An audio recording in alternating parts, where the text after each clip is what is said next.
Millions of people have lost weight with personalized plans from Noom. Like Evan, who can't stand salads and still lost 50 pounds. Salads generally for most people are the easy button, right? For me, that wasn't an option. I never really was a salad guy. That's just not who I am. But Noom worked for me. Get your personalized plan today at Noom.com. Real Noom user compensated to provide their story. In 4 weeks, the typical Noom user can expect to lose 1 to 2 pounds per week. Individual results may vary.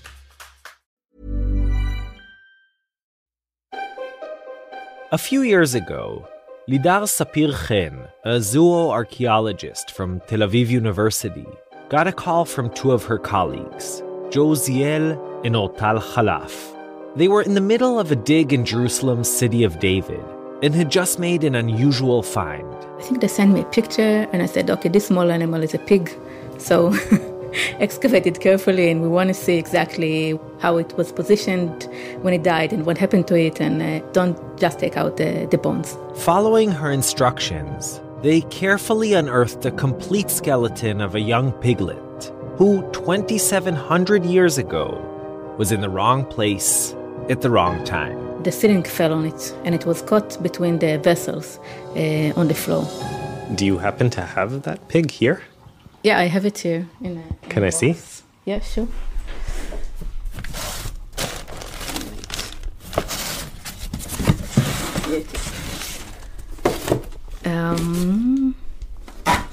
Where's the skull? Here. Yeah, that's the skull. So this is the pig. Yeah, that's it's divided here into boxes. Each box has different part of the body. But this is the box with the skull. You can see it's very small. This summer, when the discovery was published, the piglet became something of a media sensation. A piglet that was found. The discovery of the skeleton of a piglet in a First Temple period home in Jerusalem. So, what's the big deal, you ask? Why all the headlines? Well, this 8th century BC pig was proof of what Lidar has been saying all along, that pork was consumed in Iron Age Jerusalem. Now, we all know that the Torah explicitly says Jews shouldn't eat pork. You shall not eat any detestable thing. In fact, it says it twice. And the swine. Once in Leviticus. Though he divide the hoof. And the other time in Deuteronomy. Also, the swine is unclean for you. For centuries, that biblical prohibition baffled scholars. After all, wild boars are abundant in the land of Israel, and pigs were domesticated here about 10,000 years ago. So why would the Torah ask us not to eat them? Because it has cloven hooves, yet does not chew the cud. I mean, in the past, unlike today, you didn't just go to the supermarket and decide whether you were in the mood for beef or chicken. You basically ate what you could hunt or raise. And for millennia upon millennia, that included pigs. Yes, wild boar was always hunted here. It was always eaten. Wild boar was just a part of the diet. It was available everywhere. And after it was domesticated, they raised it near the house and ate it. So why on earth did a group of people we'd ultimately come to call Jews, decide that they were going to take a perfectly good source of nutrition and stop eating it? Researchers from many different disciplines, anthropology, sociology, history, folklore and mythology, even medicine, have weighed in and offered up all kinds of theories as to why pigs became taboo. But despite all those theories, it remained a mystery. And then, in the 90s, it seemed as if archaeology solved the puzzle. The data basically showed that sites that we identified as early Israelites did not eat any pork. There were no pig bones in the archaeological assemblages in them. And sites that we identified as Philistines did have a larger amount of pigs. So the idea was that early Israelites did not eat pig, Philistines ate pig. So probably the decision not to eat pigs anymore was based on a self-identity decision, saying we are not like them. They eat pigs, but we do not. It's an ethnical marker. The Philistines were outsiders who started arriving in the 12th century BC, probably from the Aegean Islands or the Turkish coast. And when they came, They brought over their culinary traditions, in which pork was, apparently, a main ingredient. So for the early Israelites to abstain from pork? It was the local people way of saying this is what defines us apart from the new population. And that made a lot of sense. I mean, it's not for nothing that we say that you are what you eat. We see it in many cultures, even defining yourself as a vegetarian or vegan. It's not only defining what you eat, but it's also defining your ideology, your perception of the world, your symbolic world, who you are, how do you differ from other people. I mean, it's a whole set of values that comes with it. So it appeared as if the question had been resolved. The reason many Jews today, in the 21st century, don't order a side of bacon is because more than 3,000 years ago, our ancestors wanted to differentiate themselves from the Philistine newcomers. That was the origin of the pig prohibition. Case closed. Except it wasn't really. Well, looking back, there were some faults in the data. In 2013, Lidar, then a young postdoctoral fellow, decided to review all the data once again and assign clearer dates to the various different bone assemblages. And what did you start to discover? I started to discover that the patterns of pork consumption or avoidance are very complex. The more data you have, you see that past people behavior is a complex behavior. They don't work according to what you expect them to work. In other words, it wasn't the clear picture of Philistines munching away on pork chops and disgusted early Israelites deciding to eschew the animal altogether. Rather, Lidar found, there were periods when no one ate much pork, or when everyone ate some pork, or periods in which pork was eaten mainly in rural areas, or mainly in urban centers, or in the northern kingdom but not in Judea, and so on and so forth. So it wasn't an identity issue, if you eat or not. There was some reason for people not to eat it. It was economic opportunities. Pigs, according to Lidar, might have become less appealing at various different periods for all kinds of reasons. They can't be herded, they don't plow fields, they don't produce milk or wool. They can go on the field and eat all of the, potatoes and everything that you had there. But still, it seems that even if pigs weren't a main staple, it wasn't completely avoided. Lidar's research showed that even in Jerusalem, right next to the Holy Temple, and at the time of Isaiah and Amos, people kept and ate pigs. In every house in Jerusalem from that period, they had 1 to 2% pig remains in every house. There was no place that there was completely pork avoidance. But when you find a complete pig in the house, it stares at you that there was pig there and they raised it. It's a more vivid, I think, evidence for what was happening there. And what does all this mean? It means that they ate pig to some extent. I mean, the pig was there. It's true. The little piglet was there. But its discovery actually tells a much larger tale. One of cultural and religious evolution. One which allows us to uncover layers of the story we tell ourselves about ourselves. Over time, the pig has become such a powerful negative symbol within Judaism that it's easy to think that it's been a taboo forever and ever. But as Lidar's pig teaches us, things aren't always as black and white as we'd like to imagine. Hey, I'm Ishi Harman, and after that short archaeology lesson, this is Israel Story. Israel Story is brought to you by Tablet Magazine and the Jerusalem Foundation. Our episode today, Pigging Out. We've got 3 wonderful stories, all about the least likely of Israeli animals. We begin our piggish path with one of Edgar Keret's most widely read short stories. In fact, it's even entered the Ministry of Education's official high school curriculum. So basically, every single Israeli teenager has not only read it, but also been quizzed about it.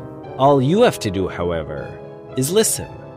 Okay, Act 1, Breaking the Pig. Read by Juliana Mazzola. Dad wouldn't buy me a Bart Simpson doll. Mom really wanted to, but Dad wouldn't. He said I was spoiled. Why should we, he said to Mom. Why should we buy it for him? He just snaps his fingers and you jump to attention. Dad said I had no respect for money, that if I didn't learn it when I was little, when would I? Kids who get Bart Simpson dolls at the drop of a hat turn into punks who steal from convenience stores because they wind up thinking they can have whatever they want, just like that. So instead of a Bart doll, he bought me an ugly porcelain pig with a slot in its back. And now, I'll grow up to be okay. Now I won't turn into a punk. Every morning now, I'm supposed to drink a cup of hot cocoa, even though I hate it. With the skin, it's 1 shekel. Without the skin, it's half a shekel. And if I throw up right after I drink it, I don't get anything. I drop the coins into the slot in the pig's back, and then, when you shake him, you can hear them jingle. Soon as the pig is so full of coins that it doesn't jingle when you shake it, I get a Bart Simpson on a skateboard doll. Ay, caramba! That's what Dad says. That way it's educational. The pig is kinda cute, actually. His nose is cool when you touch it, and he smiles when you drop a shekel in his back, and even when you only drop in half a shekel. But the nicest thing is how he smiles, even when you don't. I made up a name for him, too.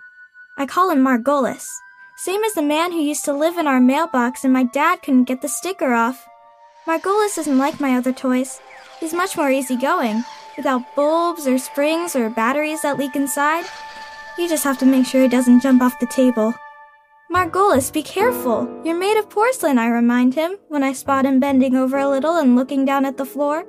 And he smiles at me and waits patiently for me to take him down myself. I really love it when he smiles. And I drink the hot cocoa with the skin every morning just for him, so I can drop the shekel in his back and watch how his smile doesn't change at all.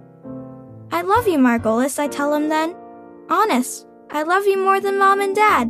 And I'll always love you, no matter what, even if you become a punk. But don't you dare go jumping off the table. Yesterday, Dad came in, picked Margolis up off the table and started shaking him upside down real hard. Be careful, Dad, I told him. You're giving Margolis a tummy ache. But Dad didn't stop. It isn't making any noise. You know what that means, don't you, Davy? That tomorrow, you're gonna get a Bart Simpson on a skateboard doll. Ay, caramba! Great, Dad, I said. A Bart Simpson on a skateboard doll? That's great. Just please stop shaking Margolis before he starts feeling sick. Dad put Margolis down and went to get Mom. He came back a minute later, pulling Mom behind him with one hand and holding a hammer in the other. You see, I was right, he said to Mom. This way he'll know how to appreciate things, won't you, Davy? Sure I will, I said. Sure I will. But what's the hammer for? It's for you, Dad said, and put the hammer in my hand. Just be careful. Sure, I'll be careful, I said. And I really was. But a few minutes later, Dad lost his patience and he said, So come on, break the pig already. What? I asked. Break Margolis? Yes, Margolis, Dad said. Come on, break it. You earned your Bart Simpson. You worked hard enough for it. Margolis gave me the sad smile of a porcelain pig who knows his end is near. The hell with Bart Simpson. Me? Hit a friend on the head with a hammer? I don't want Simpson, I said and handed the hammer back to Dad. Margolis is good enough for me. You don't get it, Dad said. It's really all right. It's educational. Come on, let me break it for you. Dad raised the hammer, and I caught the tired look in Mom's eyes and the broken smile on Margolis' face, and I knew it was all up to me now. Unless I did something, he was dead. Dad, I said, grabbing him by the leg. What is it, Davy, Dad said, still holding the hammer high in the air. Could I have 1 more shekel, please? I begged. Please, give me 1 more shekel to drop into Margolis tomorrow, after my hot cocoa. Then I'll break him. Tomorrow, I promise. 1 more shekel? Dad smiled and put the hammer down on the table. You see, the boy has developed an awareness. Yes, an awareness, I said. Tomorrow. There were tears in my throat. Soon as they left the room, I gave Margolis an extra tight hug and let the tears pour out. Margolis didn't say a thing. He just trembled quietly in my hands. Don't worry, I whispered in his ear. I'll save you. That night, I waited for Dad to finish watching TV in the living room and go to bed. Then I got up very, very quietly and sneaked out through the balcony with Margolis. We walked together in the dark for a very long time, till we reached a field of thorn bushes. Pigs love fields, I told Margolis as I put him down on the floor of the field. Especially fields with thorn bushes. You'll like it here. I waited for his answer, but Margolis didn't say a thing, and when I touched him on the nose to say goodbye, he just gave me a sad look. He knew he'd never see me again. Etgar Keret. Or Matias composed and performed the original music in that story, which was sound designed by Yochai Meital and Zev Levi. Now, BLTs and pork chops are not the first thing that comes to mind when you think about Israel. In fact, that's exactly what our producer Yoshi Fields heard when he went out and asked people on the street about it. Do you know if pigs are grown in Israel? Do you know anything about the industry? It's not kosher. It's not kosher. I'm curious if you guys... Oink? Yeah, oink oink. We don't have to eat it. We don't have to eat it. There's no pig in Israel. We taught not to touch tradition. Even secular don't eat. It's a Jewish state. And Yosh, even those who did know about the local pork industry seem to have a pretty odd belief about how pigs are raised here. Right. Again and again, I heard that. They raise them on docks, like a platform. We don't let them grow on the earth, but like a bit on something, so they're not touching Eretz Israel. It's not on the ground, it's illegal in Israel. It's on a platform, that's what I know. 3 or 4 stairs above the ground because it's not allowed to raise pigs on the sacred land of the State of Israel. And is that true? Yeah, no. It's a total urban legend. So pigs aren't raised on platforms? No, they are. But it has nothing to do with Judaism or purity or kashrut or anything like that. It's, well, just easier to clean their poop that way. Got it. Over the last year or so, Yoshi spent a lot of time thinking about pigs. He doesn't eat them. He's more of a fish and the very occasional chicken breast kind of vegetarian. But he went up and down the country tracing the history of swine in the Holy Land. I did.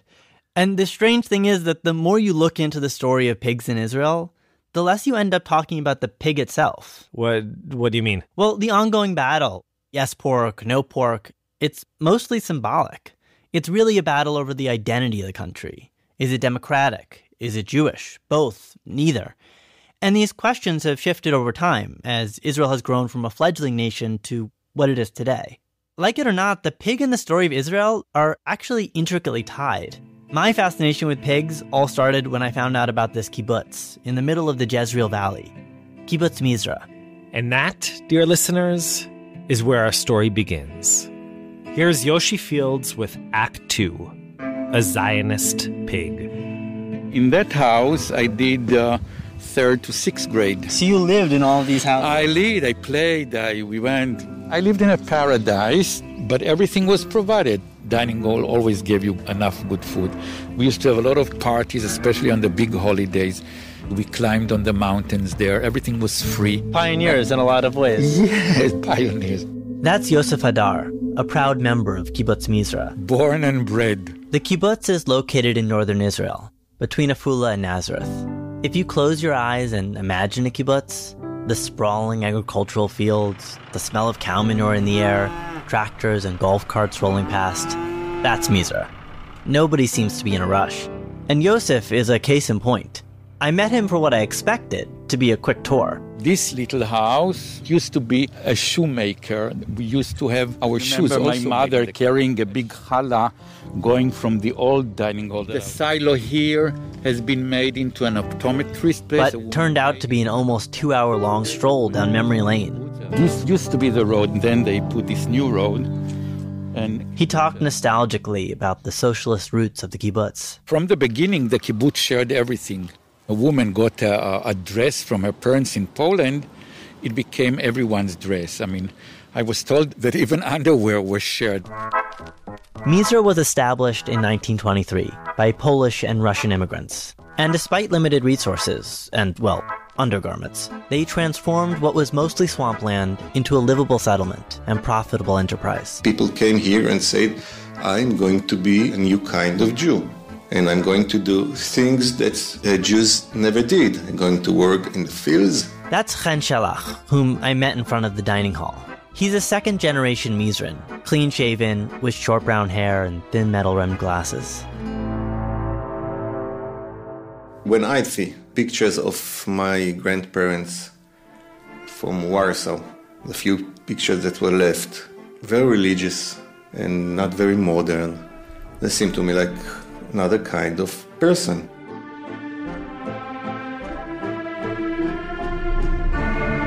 Like many early kibbutzim established in the 20s, Mizra's story is one of communal sacrifice, of tilling the land and making a dream into a reality.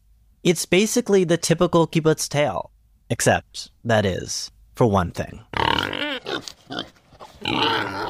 This is why I'd come to Mizra. All this area was the pigsty. Everybody knew Mizra as the main factory. We had pigs. We were the biggest, the best. Pigs. And where? In the very place that's often romanticized as the quintessential symbol of the Jewish state, the kibbutz. Huh? Now, I should say off the bat that even though there are a handful of religious kibbutzim, 16 of them to be exact, the socialist kibbutz movement was, by and large, a bastion of ardent secularism. But still, pork? I had to find out more. Hi, I'm Orit Rosen. I'm a professor at... Cat. I went to Tel Aviv University to speak with Orit. She's an expert on the early years of the state, and specifically, the issue of food during that period. I'd been told that if I really wanted to understand how pigs got to Mizra, she was the one to speak to. Orit immediately started talking about a period known as the Tzena, or the austerity years. Between 1948 and 1951, the Jewish population doubled.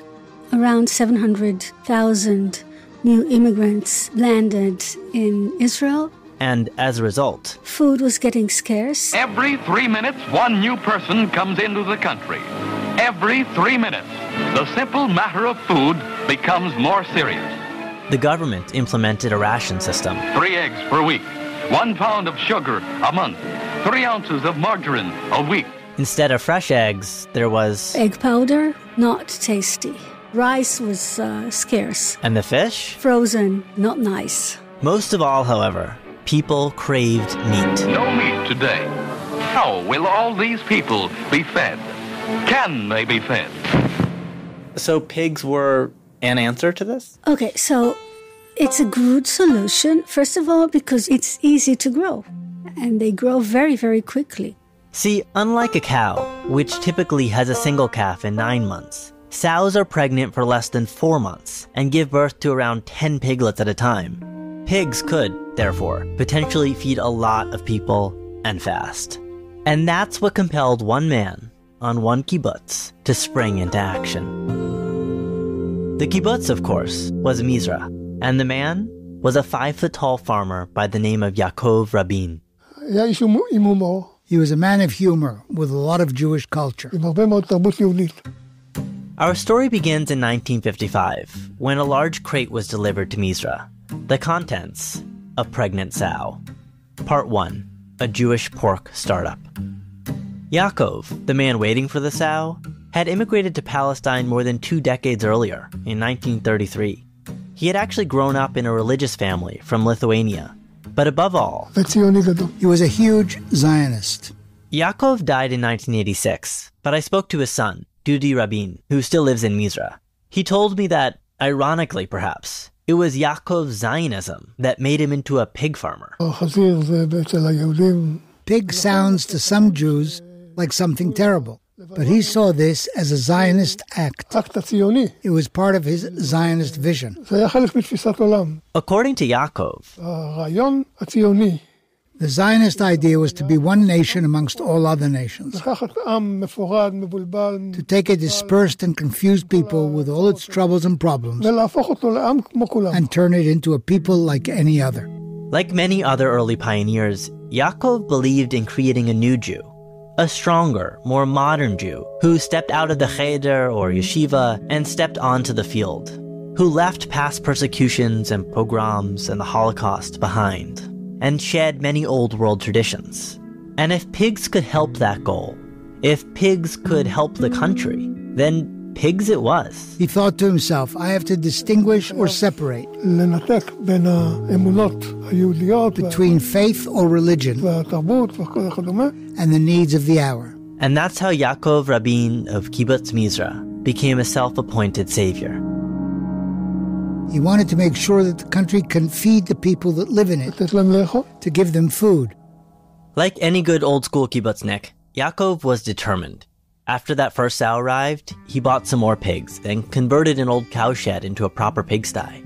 2 years later, he turned the old kibbutz dairy into a tiny meat factory. Very small in the beginning. Like the size of a home kitchen small. In fact, they didn't even have ovens. So for the first 2 years, they had to do all the cooking in the dining hall kitchen. But ultimately, their hard work and patience prevailed. And on Tu B'Shvat, 1957, Kibbutz Mizra had its very first pig roast. The first whole pig, all its parts.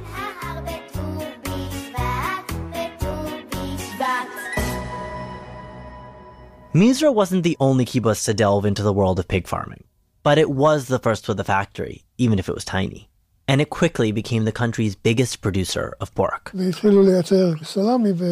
we started to produce salami, sausages. 8-year-old Dudi was one of the factory's first workers, and still remembers long hours on the makeshift assembly line, his legs dangling off the counter as he tied cocktail sausages into threes. We worked from the early morning till late night. We invested our souls there. For me, it was like a home, more than my actual house. I was physically there more than I was home. Soon, Mizra's pigs became a core part of an ideology. For me, it stands for freedom. Chen Shelach, the kibbutz resident I met outside the dining hall once again. The pigs, he told me, came to represent a new identity. A sense of being pioneers. Dudi agrees. Hatikva, right?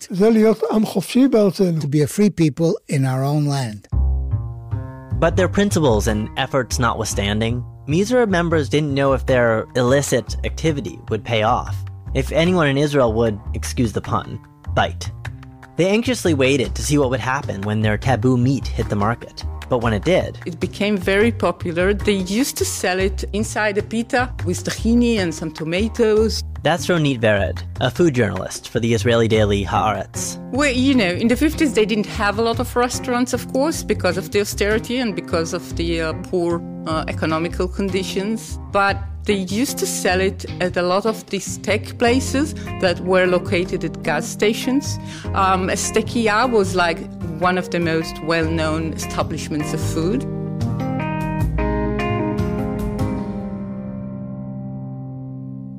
To Mizra's delight, enough Israelis had an appetite for swine. And well, socialism aside, when there's a demand, there will quickly be a supply.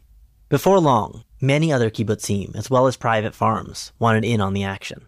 From around 150 kibbutzim, half of them were growing pigs. That's Giora Goodman. He teaches at Kinneret College and loves to talk about pigs. In fact, that's his area of expertise, the history of pigs in Israel in the mid-20th century. Giora told me that for a brief moment in the late 50s and early 60s, pigs were everywhere. Pig raising in Israel was at its height in the early 1960s. By 1962, there were pig farms in many dozens of places around Israel. In kibbutzim, in farms around Tel Aviv and Haifa, Nazareth, even inside Jerusalem. It was, according to Giora, the golden age of pork in Israel. And this brings us to part 2, the anti-porkers strike back, or who is the new Jew? The fact that some people ate pork didn't mean that mainstream Israeli society approved of eating it. Unsurprisingly, the matter quickly became a heated public controversy, debated again and again, more than a dozen times in 3 years, in Israeli government meetings. You would think they haven't got anything else to talk about. And why was this such a hot potato? Well, because, of course, pork occupied, and still occupies, a symbolic place in the Jewish psyche. Here's Ronit Barrett again. Pork is always the most emotional part of all these kosher laws. A lot of Jewish people who eat oysters or who eat shrimp and do mix meat with dairy products do not eat pork. And honestly, I get it. I don't keep kosher myself, but still, it was years before I ordered my first BLT. I actually remember that moment well. I picked up the sandwich, took a hesitant bite, felt weird, and quickly removed the bacon. I couldn't really articulate why I had done that. It came from some guttural aversion to pork, originating from some place deep inside of me, a place I didn't even know existed. And I guess many Israelis back in the 50s and early 60s felt the same. Most stayed away from the forbidden animal and its flesh. Even those who did eat it did so in very specific circumstances, rarely at home, and almost exclusively at those gas station steakhouses.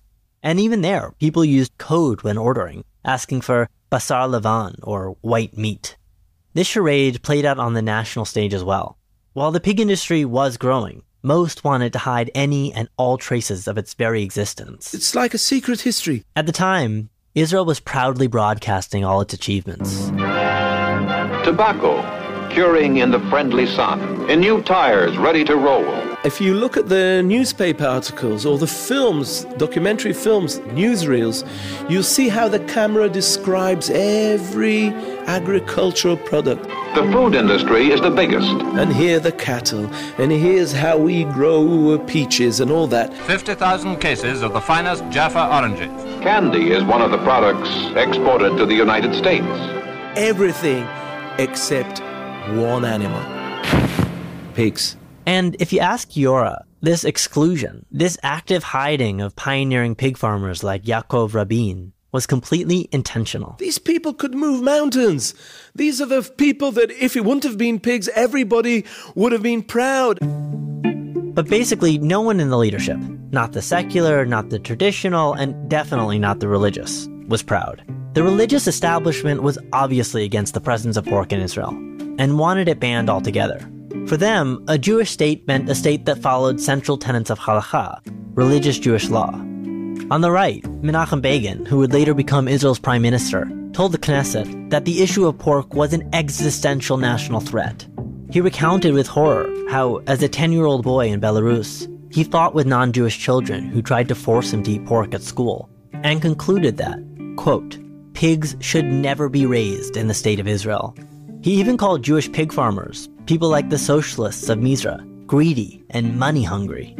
On the left, too, there was strong pushback. Both Beryl Katzenelson, the intellectual father of the secular labor movement, and Natan Alterman, the famous socialist poet and journalist, published essays about the importance of keeping pork out of Israel. They, however, objected on nationalistic rather than religious grounds. They thought that having a Jewish state wasn't about imposing religious law, but rather about preserving and strengthening Jewish identity. One particularly central voice was that of Menachem HaKohen, a former member of Knesset from the Labor Party. The coming July 26, I will be young again, I will be 89. Okay, now the questions. What do you want to hear from me? Menachem himself actually is religious. In fact, he's a rabbi. But his anti-pork stance didn't come from his personal commitment to halakha. Instead, it was rooted in his conception of Israel as a nation-state.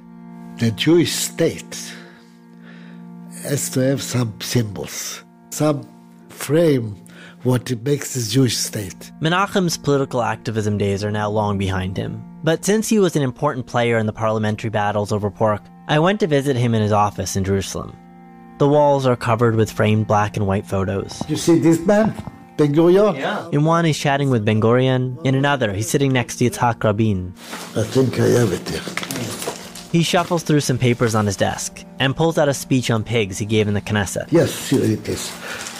But I have it in Ivrit. That's okay. Okay. אדוני היושב ראש, חברי הכנסת. There is no greater symbol of the desecration of the people of Israel than the pig. It is an affront to our independence, to all that has kept us together as a nation. בכבוד ישראל, בקודשי ישראל. Okay, it's enough. He switches back to English. The pig was the symbol against the Jewish people. It's not exactly like the swastika, but it has the same meanings. It's not exactly like the swastika, he says, but it has the same meaning against the Jewish people. And just as it's impossible to imagine Israel allowing swastika flags or t-shirts to be manufactured and sold in the country, many thought it should be illegal to raise pigs, too. After all, it isn't just that pigs aren't kosher. It's the fact that throughout Jewish history, they have been an anti-Jewish symbol. Think, for example, of the Hanukkah story and the Maccabee revolt against King Antiochus, who forced the Jews to eat pork and worship idols in the Holy Temple. Or about the Middle Ages in Europe, when anti-Semitic imagery often portrayed Jews as pigs. Or even about Tsar Nikolai's army, in which Jewish conscripts were made to eat pork in order to demonstrate their allegiance to Mother Russia. And believe me, the list goes on and on. So that's essentially where things stood. The religious were mortified by the idea because of, well, religious reasons, and many others simply saw it as an affront to the notion of a Jewish peoplehood. At its heart, the debate was, really, about identity. Now that Israel existed, was it time to create a society based on the Judaism of yesteryear, or rather forge a new Jewish future? And if the answer was somewhere in between, how and where do you draw the line? All this came to a boil with the Pig Law of 1962. According to this new law, which was supported by both religious and secular legislators, you could just liquidate the pigs. That's how the law says it. Pork historian Giora Goodman, once again. Till this day, there are only two reasons why you can go in somebody's house and search without a warrant. One of them is tax inspectors, and the other one is to inspect whether somebody's raising pigs there. The law, which is still on the books today, outlawed the raising of pigs, and the crackdown began almost immediately. There was one guy who was given the job. He had this gun, and he would go around all places where pigs were raised. That's right. A hitman, his name was Menachem Bari, was hired by the government to go all over the country to seek out pigs and kill them. Bari was meticulous and kept detailed records. For instance, on August 8th, 1963, he wrote in his logs, "I inspected the Ruma farms, and to my surprise found 3 pigs there. I destroyed the pigs at the Rishon LeZion dump using a shotgun." With Bari on the job, it didn't take long before the pig farms, that had popped up all over the country, began to disappear. But that, surprisingly, wasn't the end of Mizra's enterprise, or for that matter, of the nascent Israeli pork industry. See, despite the anti-pork vitriol, there was a legal loophole. Israel's population wasn't, of course, entirely Jewish. For Muslims, pork is haram, forbidden, and most, indeed, don't eat it. But even the most vociferous anti-porkers agreed that local Christians should still be allowed to eat pork if they wanted to. So 3 exceptions were made to the law. Pigs were allowed in zoos, they were allowed in research facilities, and most notably, they could be raised in a few Christian towns and villages in the north of Israel. With no other real alternative at hand, Dudi's father, Yaakov, moved Mizra's pigs to Nazareth, a 30-minute bus ride away. My dad took the pigsty to Nazareth. He took care of these pigs till his last day. It was ultimately a simple workaround. By moving them to Nazareth, the pigs themselves were raised elsewhere, and Mizra could still maintain a small meat factory on its premises. But the pigs' golden age? It was over. While Mizra and a few other farms did continue to produce pork within the limitations of the law, the country as a whole had spoken, and pork was out.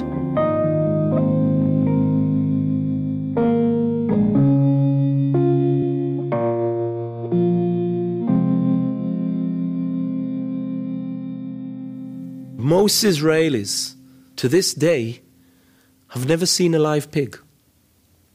Only in films. Only in Winnie the Pooh has a friend, Piglet. So you know how pigs look.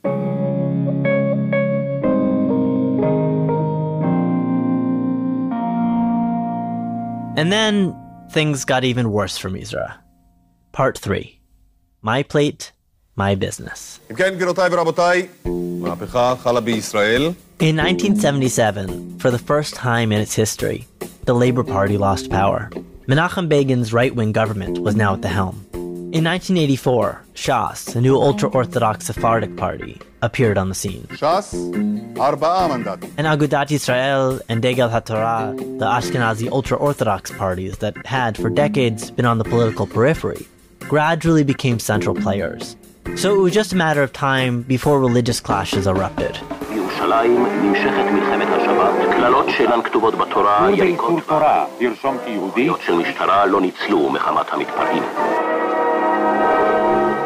El Al, the national airline, was barred from flying on Shabbat or Jewish holidays. A law against publicly selling bread during Passover passed. There were also attempts to ban soccer games on Shabbat, to close cinemas, and of course, the seemingly dormant question of pork resurfaced.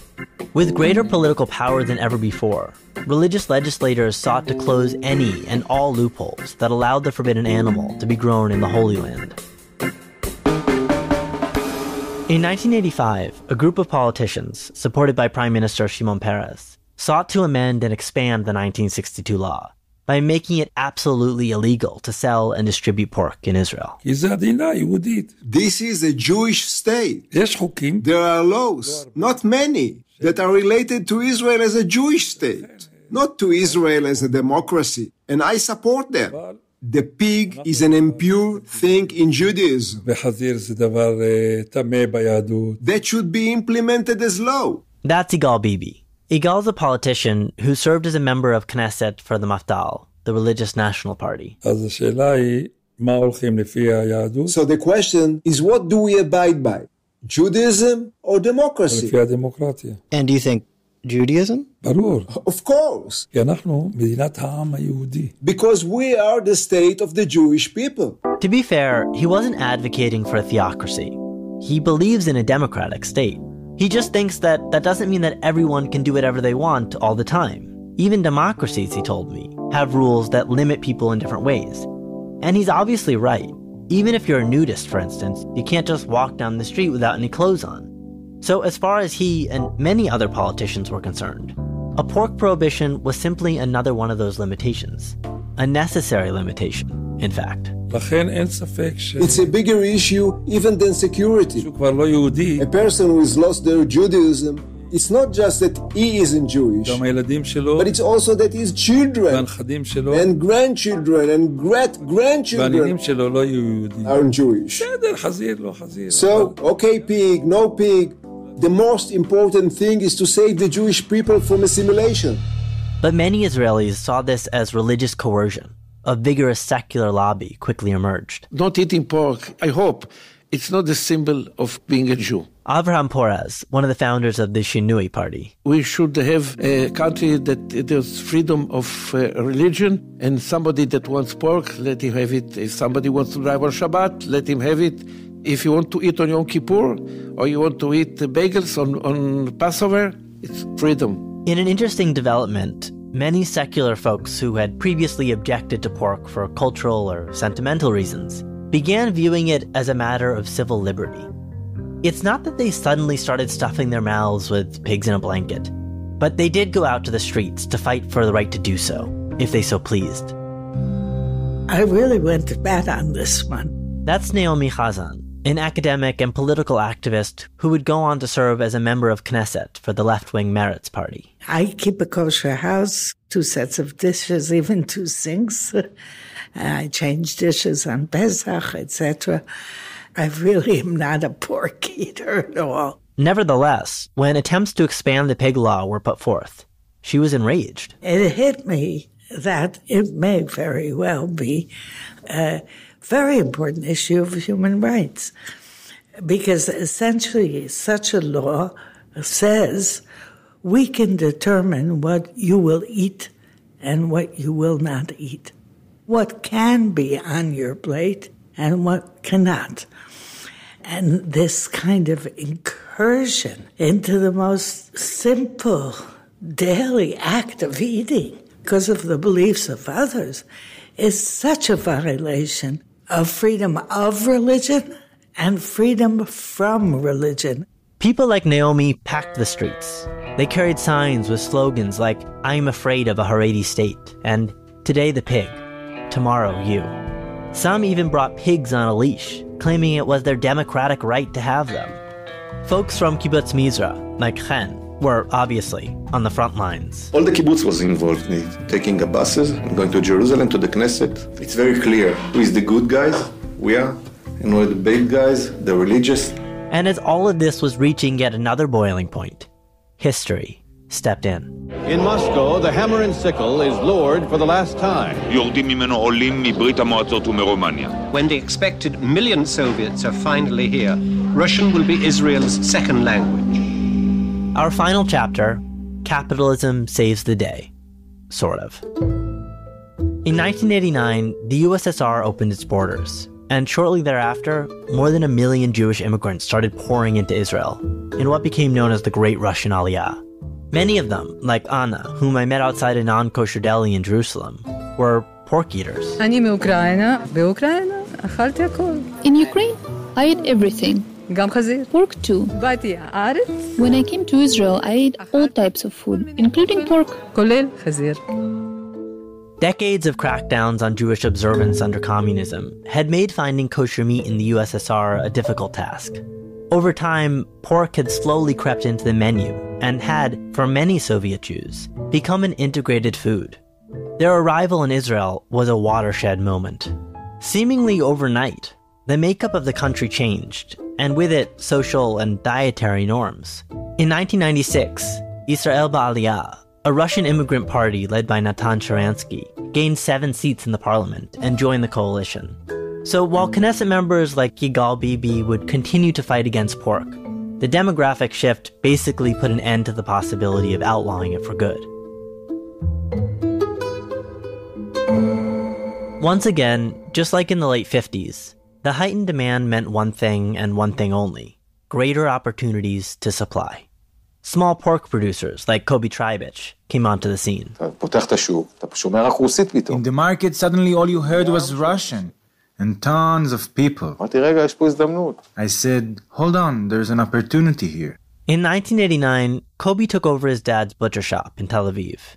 It was called Tivtam. Soon, it started to grow, and grow, and grow.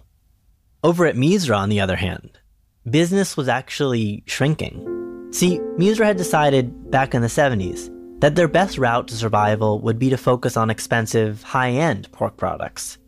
For a while, this business model worked. It wasn't a big market, but the factory, and with it the kibbutz, were able to get by. But with the massive wave of immigrants, many of whom didn't have jobs or extra money to spend on fancy salami, that all changed. Sales plummeted. Nobody was buying, Dudi Rabin told me as he shook his head. The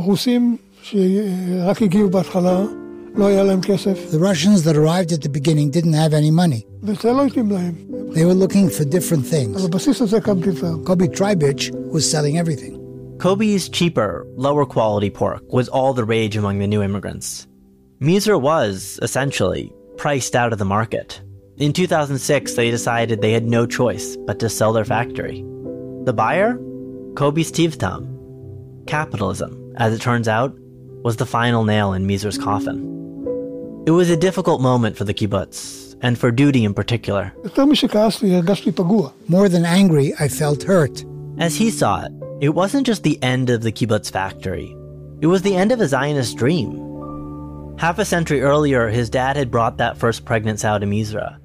Dudi had spent his childhood tying cocktail sausages and listening to his father talk about pork as an ideological symbol, a rallying cry for socialism, pragmatism, and liberty. I did all I could so that the factory would succeed.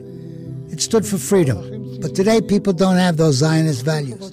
Social values don't interest them at all. What they care about is making money.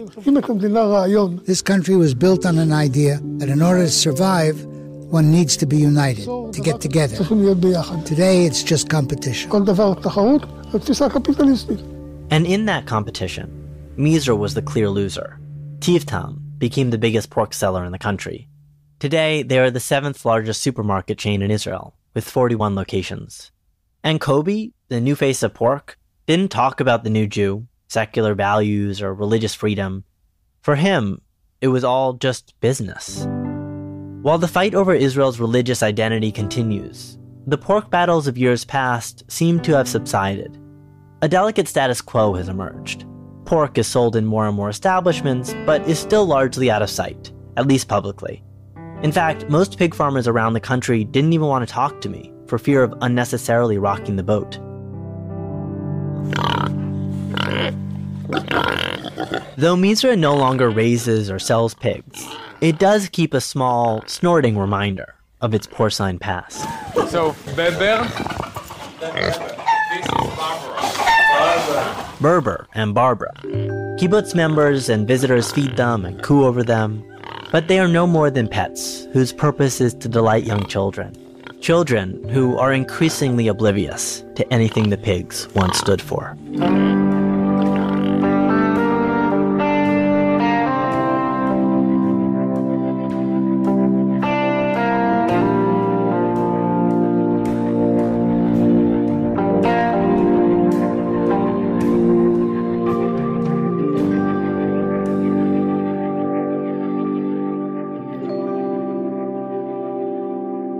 Yoshi Fields.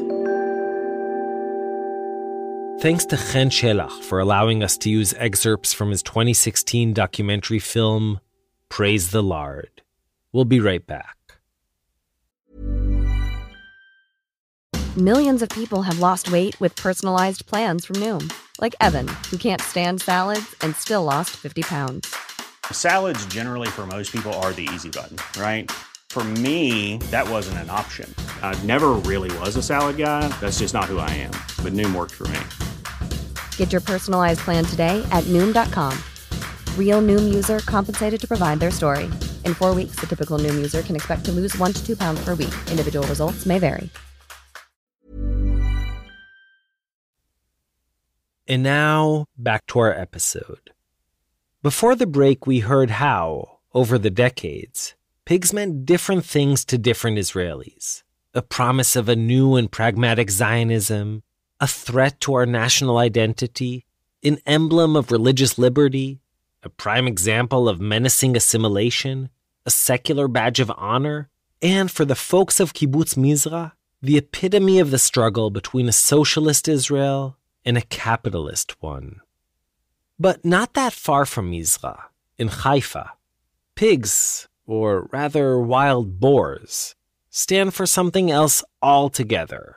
Here's Marie Rude with Act 3, where the wild things are. In 2001, I turned 8. It was also the year my mother finally allowed me to ride my bicycle to my after-school dance class by myself.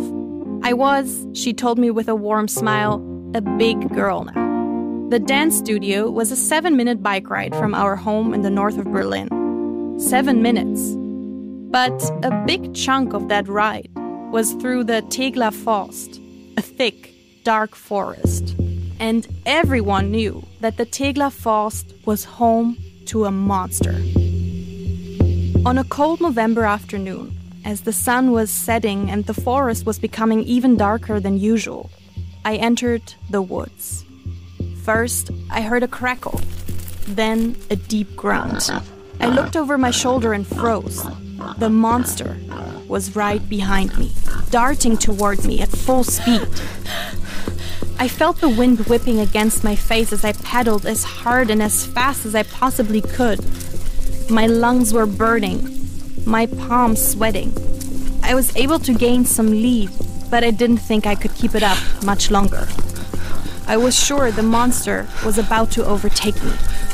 I glanced back one more time, and that's when I saw him, the beast. He had dark bristles, long tusks, and fierce eyes. I thought it was the end. But then, all of a sudden, I noticed that he was slowing down, even seemed to be panting. I caught my breath. The monster turned out to be an asthmatic wild boar. I got away that November afternoon, but ever since, wild boars visit me in my nightmares. I'm not joking. Even now, 20 years later, I occasionally wake up drenched in sweat. I look around and remind myself that I'm not in Berlin anymore. I live in Israel. I'm safe here. Or at least, so I thought. Wild boars are taking over Haifa. בחיפה מסתובבים בימים אלו כ2,000 חזירי בר. She says the boar attacked her legs with its horns. It's becoming more and more terrifying.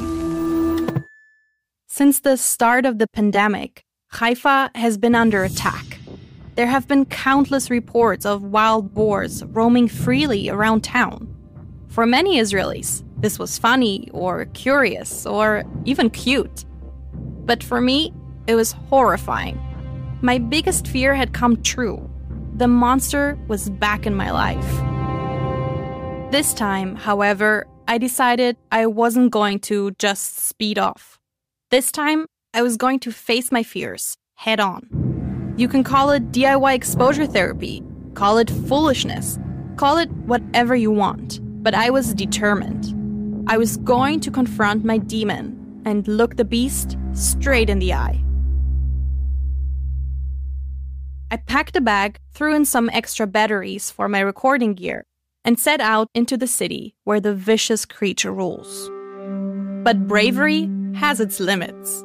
I was most definitely not going to embark on this terrifying adventure alone. Step 1, meet the expert. Hi, I'm Achiad Davidson and I'm an ecologist. Achiad shows up in a large hat, worn-out sneakers, and a polo shirt. He looks less like a fearless adventurer and more like a dad on a safari. But somehow, I feel safe. If anyone knows about wild boars, it's him.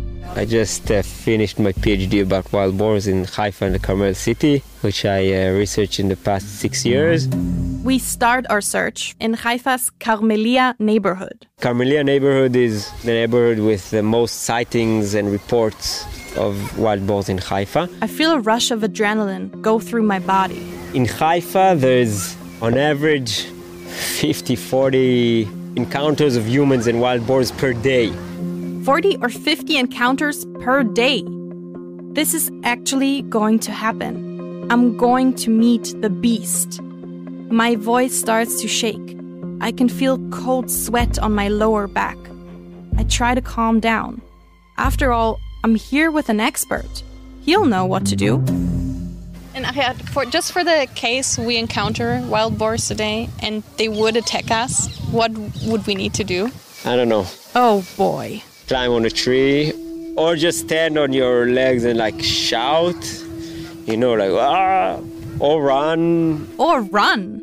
Where's my bike when I need it? It's a wild animal. If it decides to attack you, you're in real trouble. There's a lot of people in Haifa that don't come out of their house at night because they're afraid of wild boars. If you ask me, totally makes sense.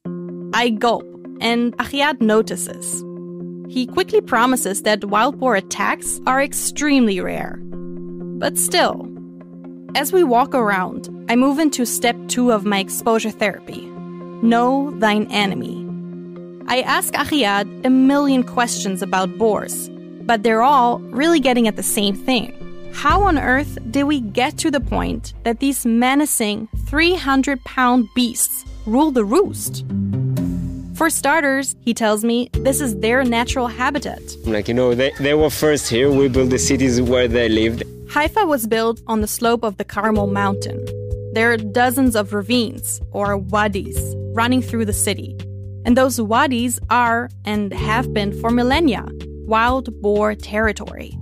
So in order to keep the boars out of the residential areas, many of those wadis are now fenced off. But that doesn't seem to work. The boars are simply too clever. They just bypass the fences, no problem. The city has become their playground. They enter people's vegetable gardens, take baths in inflatable kiddie pools, and sleep on discarded mattresses and sofas left on the sidewalk. And wherever they go, they leave behind a trail of chaos. See, wild boars are omnivores. They'll basically eat whatever they can find. So urban environments like Haifa, with plenty of compost and overflowing trash cans, are to wild boars like the free diner, and I can't blame them. But that's not all. Wild boars, Achiad continues as we get into the car to explore another site, reproduce at an incredible pace. And what's more, their main predator, the leopard. has practically gone extinct in Israel. No leopards, no other big predators, a lot of food and water. If that's the case, I ask Achiad, why don't we become the boar's natural predator? Their number one enemy. Why don't we just hunt them down and drive them back into the woods? Not really an option, he explains. In areas with high hunting pressure areas, the female wild boars can reproduce earlier. They become sexually mature earlier. In other words, the more you hunt, the faster they reproduce. What the hell? They seem to have an answer to everything.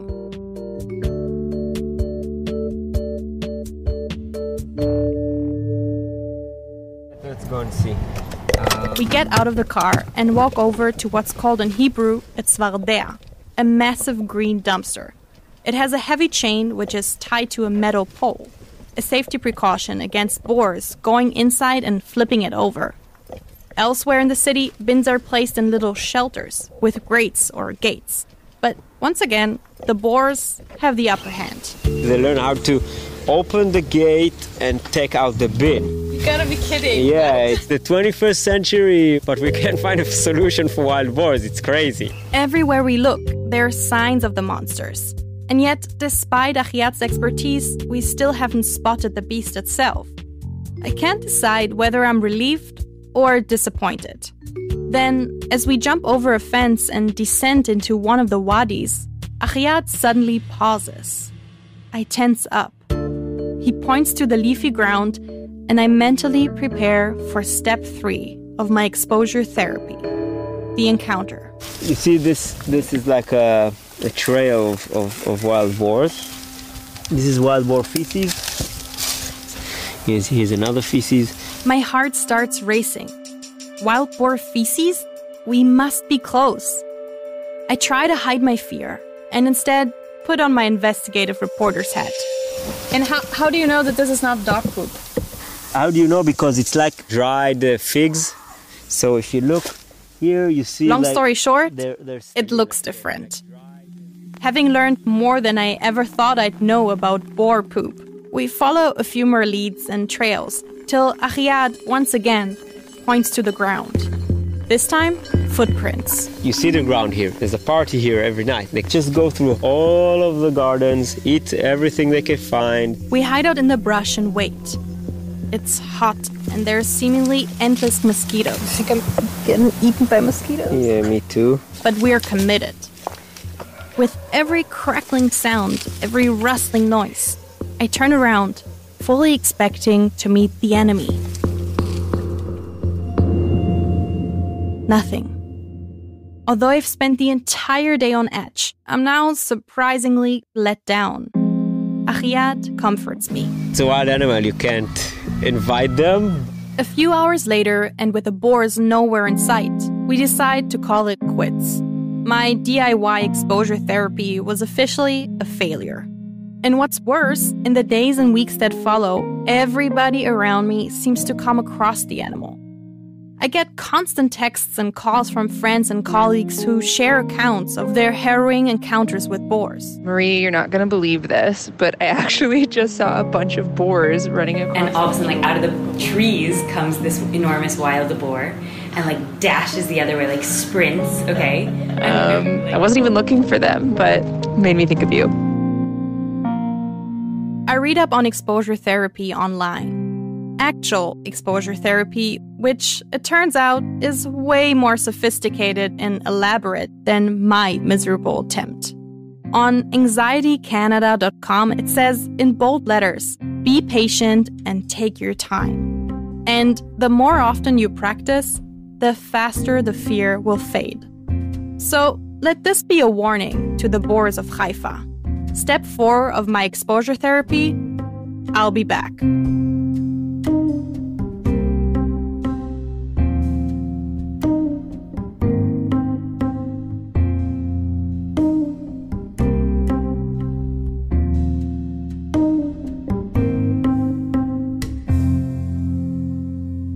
Marie Rude. Marie actually did return to Haifa a bunch of times, but to her delight/dismay, she never actually managed to encounter a wild boar. So on one of those trips, she visited the only place in town where she knew there would be a porcine presence, Maayan Habira, the city's most famous pork restaurant. The only problem? Marie's a vegetarian. So she asked our production intern Laura Kapeliushnik, a pork-eating Brazilian, to join her. Here's Marie again. Maayan Habira feels like a mix between an Eastern European tavern, a British pub, and the Middle Eastern stikiyah. The walls are covered with agricultural tools and musical instruments. There is even a vintage bike hanging from the ceiling. But the most noticeable thing about this joint? The people. It seems as if they're a permanent fixture of the place. And how often do you come here? Yeah, a lot. Yes. פחות או יותר כל יום. So you come here for lunch? Yes, for lunch, yeah. And for dinner? Also. For breakfast? Also, everything. We eat meat every time. I love people, so this is the place to meet people, you know. Every day I am here in the place, every day. Every day for 4, 5, 6 hours. I secretly wonder whether they come here so often because it's the only place in Haifa where humans are still ahead in the battle against the pig. Meir, the owner, interrupts my thoughts and greets us as if we're family. I am the owner of Maayan Habira. My name is Meir Ruven, and I born in Haifa and I live in Kiryat Atar. He tells us all about the history of the place, how his immigrant parents opened it in the early years of the state. I was 7 years old. After the school, I came to here to help. And how, over time, it became a favorite dive for local harbor workers. Today, he says with satisfaction, it's basically an institution. What's on the menu? Varenike, skrepler, kishke, regel krusha. All of the food is Jewish food. But usually Jewish food doesn't have pork in it, does it? But in Romania and in Poland, it was pork. My mother was from Romania and my father was from Poland. And do you have anything for vegetarians? What is this Mediterranean? Well, at least Laura would be well fed. This is the pork. It's smoked spare ribs. Ah, okay. Enjoy. Can you describe how it tastes like? It's a little bit spicy, but also very soft. It's delicious. This is a lot of meat. Probably I won't eat dinner. No, I'm just kidding. We stay for a while, chat with Meir and the other diners, joke around and have some beers. Oh, cheers. It's all very nice and safe. But not for a single minute do I forget that the wild beast is still lurking just outside.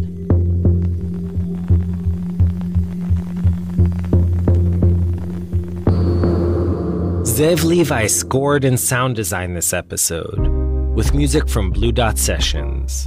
Sela Weisblum mixed it all up. Thanks to our wonderful dubbers, David Harmon, Asaf Bar Yosef, Ksenia Milyutinskaya, and Boaz Dekel. And Tzvi Lederman, Niva Ashkenazi, Michael Vivier, Alicia Vergara, Michael Friedman, Wayne Hoffman, Esther Werdiger, Yuval Cherlo, Jeffrey Yoskowitz, Matan Abrams, Ann Silber, Chaim Oron, Roy Gilron, Sheila Lambert, Erica Frederick, Jeff Feig, and Joy Levitt. You can catch up on all our past episodes on our site, israelstory.org, or by searching for Israel Story wherever you get your podcasts. You can also follow us on Facebook, Twitter, Instagram, all under Israel Story. Lastly, if you're interested in sponsoring episodes of Israel Story, email us at sponsor@israelstory.org. Our staff includes Yochai Meital, Zev Levi, Yoshi Field, Skylar Inman, Nomi Schneider, Adina Karpuch, Eli Blyer, Sharon Rappaport, and Rotem Tzin. Sonia Eppelbaum, Laura Kapeliushnik, Tanya Huyard, and Matthew Littman are our wonderful production interns. Jeff Umbro and Jesse Adler from The Podglomerate are our marketing team. I'm Mishi Harman, and we'll be back next time with a brand new Israel Story episode. So till then, shalom shalom, oink oink, and yalla bye. אני ילד חיפאי קשוח, היום אני פגש חזיר ברל בטוח, זה לא חזיר